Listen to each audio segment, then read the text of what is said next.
இப்போ என்னன்னா, நான் வந்து ஒரு ஒரு அரசியல் கட்சியினுடைய மாநாடு பார்த்தேன். அந்த மாநாடு பார்த்தப்ப இந்த இளைஞர்கள் அரசியல் படுத்தப்படாம இருக்கிறாங்க. காலையில இருந்து வெயில்ல கருகி சாகுறாங்க, மேடையில இருந்து தூக்கி வீசப்படுறாங்க அப்படின்னு பாக்குறப்ப ரொம்ப கவலை அளிக்கிறதா இருந்துச்சு. ஏதோ ஒரு விதத்துல அந்த இளைஞர்களை நம்ம ஏதோ ஒரு விதத்துல தவறிட்டோம், அவங்கள அரசியல்படுத்த தவறிட்டோம், அவங்களுடைய குரலை பேச தவறிட்டோம் அப்படின்னு எனக்கு அங்க திரண்டிருந்த அந்த மக்களை, அந்த இளைஞர்களை பார்த்தப்ப எனக்கு தோணுச்சு. அவங்க குரல் சினிமால தொடர்ந்து பதிவாகவே இல்லை.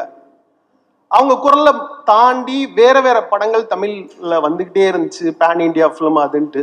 இப்போ இளைஞர்களுடைய குரல், இளைஞர்களுடைய மொழி, இளைஞர்களுடைய உலகம் இந்த மொத்தமாவே பதிவாகாம இருந்துகிட்டே இருக்கிறதுனாலதான் அந்த குரல் இன்னும் வேற ஒரு திசை பக்கம் சென்று கொண்டே இருக்கிறது அப்படின்னு எனக்கு அந்த கூட்டத்தை பார்த்தோன்னே தோணுச்சு.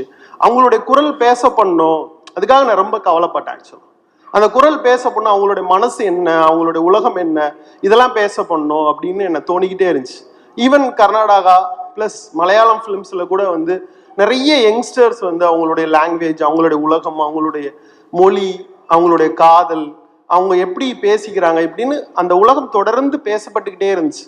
தமிழ்ல அப்படி பேசப்படல, தொடர்ந்து காதல் படங்கள் வராம இருந்துச்சு, யங்ஸ்டர்ஸ்னுடைய உணர்வுகள் சரியாக பதிவாகாம இருந்துச்சு அப்படின்னு தொடர்ந்து நினைச்சுக்கிட்டே இருந்தேன். இப்ப தொடர்ந்து அப்படி பாக்குறப்ப எனக்கு பருதி நல்லா தெரியும். என்னுடைய தலைமைச் செயலகம் வெப் சீரிஸ் எழுதினாரு, இட்ஸ் ஒண்டர்ஃபுல் ரைட்டர். நான் ரொம்ப நாள் கழிச்சு ஒரு ஸ்க்ரீன் ரைட்டரை நான் மீட் பண்ணேன்னா அது பருதி தான். கிட்டத்தட்ட ரொம்ப ஷார்ட் பீரியட்ல அவ்வளோ பியூட்டிஃபுல்லாக எழுதி கொடுப்பாரு. இந்த கதையினுடைய ஒரு ஒன்லைனர் எனக்கு தெரியும், ரொம்ப பியூட்டிஃபுல்லான ஒரு ஒன்லைனர். ஸோ அது எனக்கு முன்னாடியே தெரியும். ரெண்டாவது கணேஷ் சந்திரா என் கூட ஜெயில் ஒர்க் பண்ணாரு. அவ்வளோ ஃபாஸ்டஸ்ட் கேமராமேன், பேசவே மாட்டார், பேசாமல் அவ்வளோ பியூட்டிஃபுல்லான விஷுவல்ஸை எனக்கு வந்து ஜெயில் படத்தில் கொடுத்தாரு. ஸோ அவருக்கும் என்னுடைய மனமார்ந்த வாழ்த்துக்கள்.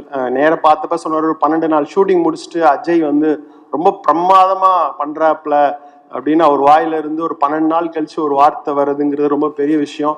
வாழ்த்துக்கள் அஜய். ஸோ இந்த டீமுக்கு என் மனமார்ந்த வாழ்த்துக்கள். பெரிய வெற்றி படமாக அமையட்டும்.